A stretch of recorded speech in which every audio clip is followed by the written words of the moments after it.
Ang Nenmatsu pagtatapos ng taon dito sa Japan ay pinakaabalang panahon ng taon. Sa kalagitnaan ng December ay nagsisimulang isagawa ang mga party sa pagtatapos ng taon o ang tinatawag nilang Bonenkai.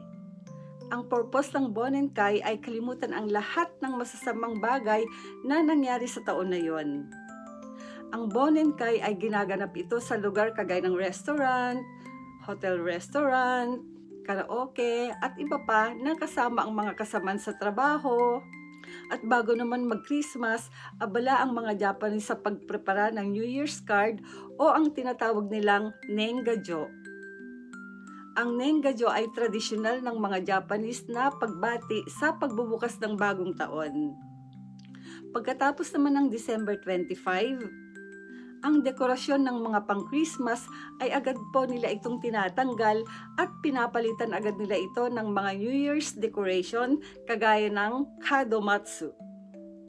Ang Kadomatsu ay isang dekorasyon sa pagsalubong ng bagong taon na para sa kanila ay magbibigay ng magandang kaligayahan at magandang ani.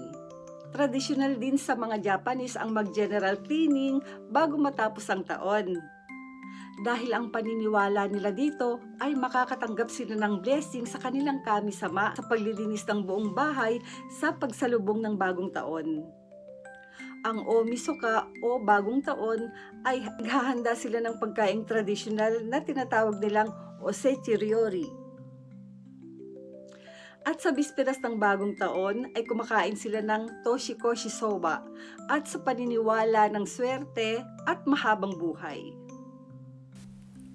Yoyo Toshio. Lainen mo, yoroshiku onegai shimasu.